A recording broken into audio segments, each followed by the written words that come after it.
Hi there, I'm Lena Anani, and you're listening to She Wrote a Book, where I interview amazing women from all over the world who also happen to be published authors. I created this show to educate, entertain, and inspire you to be the voice you want to hear in the world. Now let's get started. You are listening to episode number 120 of She Wrote a Book, and today I'm interviewing Kelly Roach, author of the book Unstoppable: 9 Principles for Unlimited Success in Business and in Life. In the much anticipated Unstoppable, Kelly Roach breaks down the top lessons she's learned throughout her award-winning career, blended together with lessons from some of the top industry leaders in the world today in this transformational playbook. Kelly Roach is a former NFL cheerleader turned Fortune 500 executive turned million-dollar marketing mentor and CEO of Kelly Roach Coaching. She is a podcast host and 11 times international best-selling author. Again, her book is called Unstoppable: 9 Principles for Unlimited Success in Business and in Life. You can find the link to purchase her book in our show notes for this episode at SheWroteABook.com/120. So Kelly, it's such a pleasure to have you here as a guest today. My first question for you is this: what inspired you to write and publish your book? Yeah, absolutely. Well, for me, Lena, I just wanted to get it out there in a big way that was widely accessible. Obviously, I do a lot of private consulting and group coaching and online courses, but, sometimes people are not quite ready to make that leap.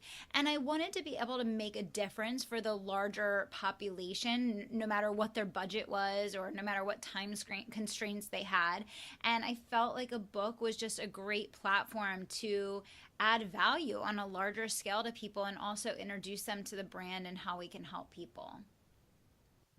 That's awesome. And where is that where the term unstoppable comes from? Is this drive that you have to get it out there, or?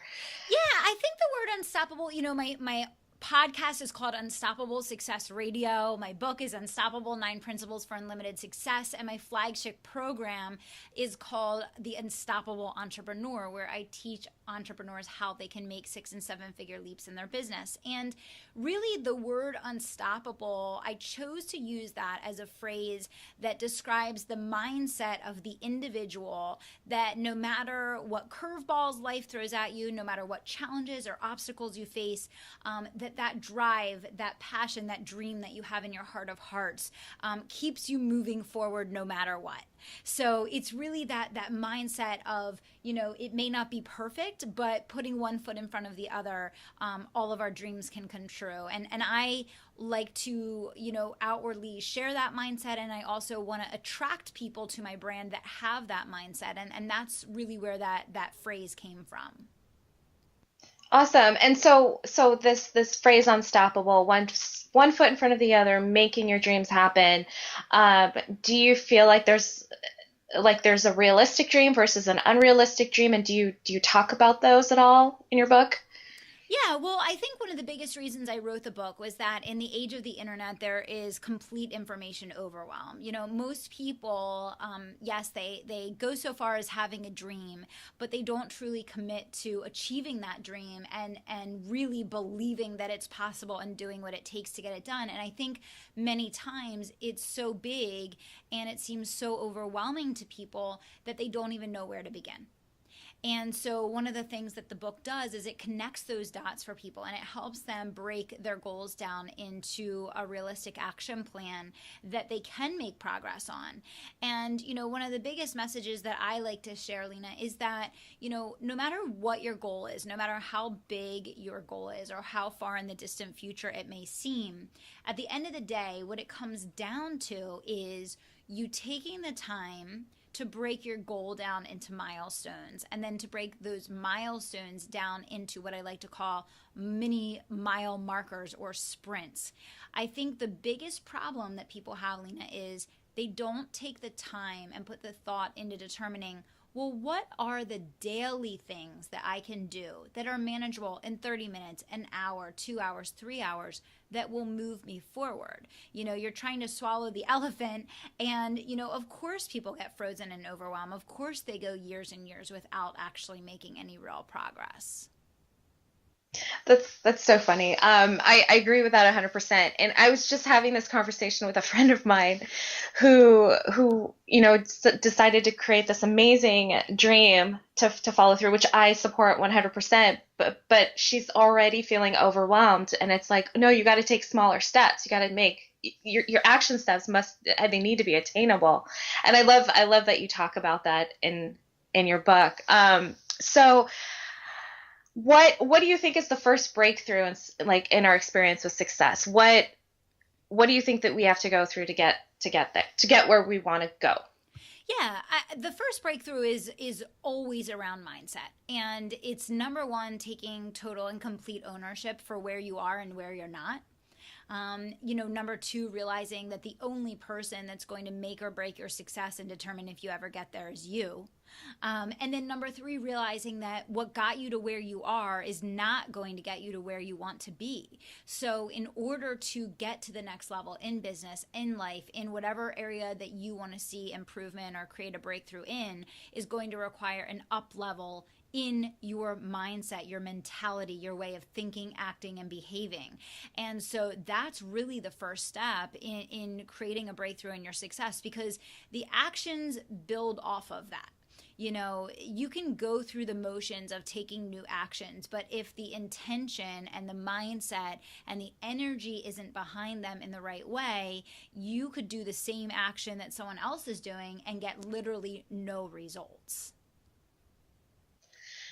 Kelly, so you said something about what you've done in the past won't work for you for the goal that you want to achieve next. How did you come up with that idea, that concept?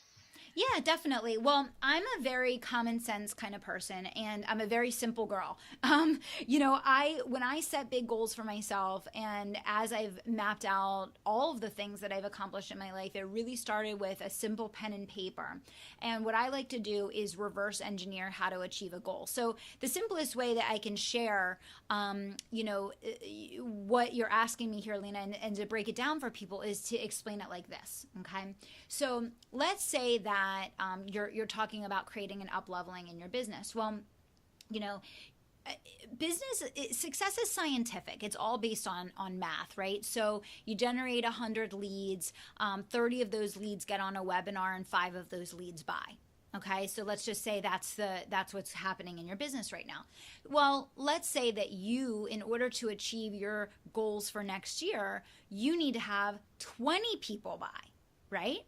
So you need to do one of two things. You need to either substantially improve your closing ratio, which there's only so much that you're ever going to close, especially if you're doing lead generation, you're bringing cold leads on that webinar, right?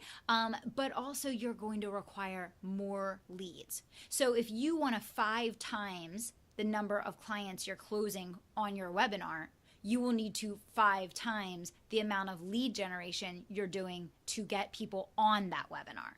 And that's the part that people miss about success. There is a math and science element to it. It's not luck. It is very much, you can engineer your success by taking the time to map out and reverse engineer. Well, this is what I'm doing now, and this is the action that's getting me that result. If I want to multiply that by X%, I'm going to need to multiply that action. So, obviously there's nuances to that in terms of optimization and improvement and quality and all those other things.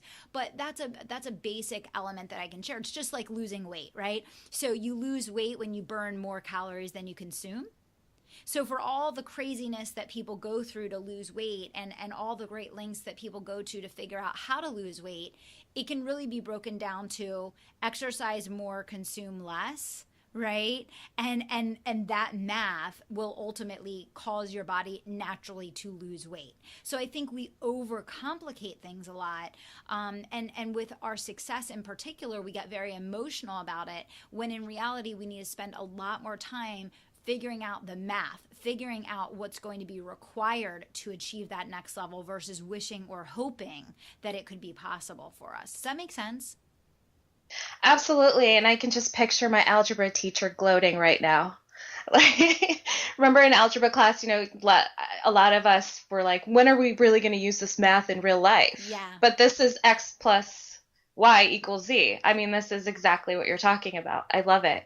It makes perfect sense. And I love how you broke it down in a business with a business example and then with a personal life example. So that was great.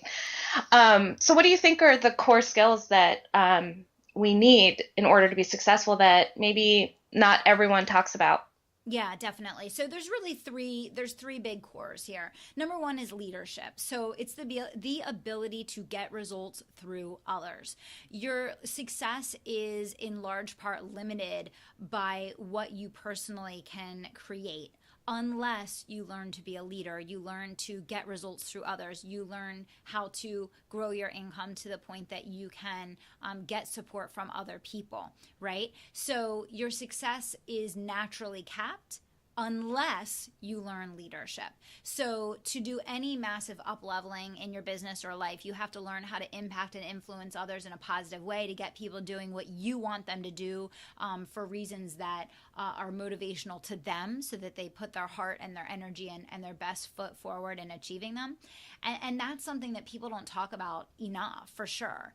I don't think people really see the correlation between that. And I think people also don't realize that when you see a successful personality or a successful brand, or you see a successful individual that's at a level that you aspire to be at, you don't realize the entire village behind that person that made that possible.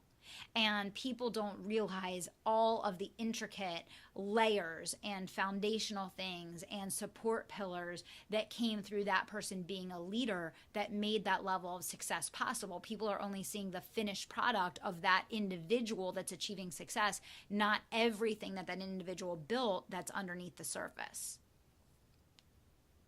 Wow, such a great point. Yeah, absolutely. And I see that you do talk about leadership in your book as well. You have a whole chapter on it, so that's great. That's awesome. I agree. I never thought about it that way, but absolutely, that is something that most people don't talk about.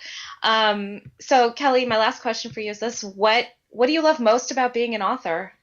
Oh, what I love most about being an author is just hearing from people around the world that read the book and that are getting value out of it, that are taking action on the things that they learned, that are getting to know me, that are starting to listen to Unstoppable Success Radio, that are joining my products and programs.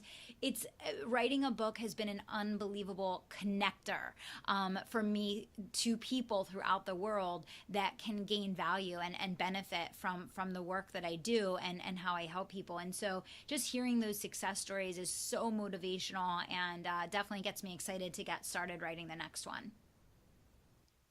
Awesome, Kelly. Well, thank you so much for being our special guest today. We will have a link to your book in the show notes for this episode, and our listeners can find that at SheWroteABook.com/120 to learn more about our author and her unstoppable book. Thanks again, Kelly. Thank you so much for having me. Thank you for listening to She Wrote a Book. If you enjoyed this episode, then subscribe now so you can automatically get access to all new episodes, and feel free to share your inspired thoughts with us in the comments too. I'd love to hear from you. Until then, may you always feel good and make magic.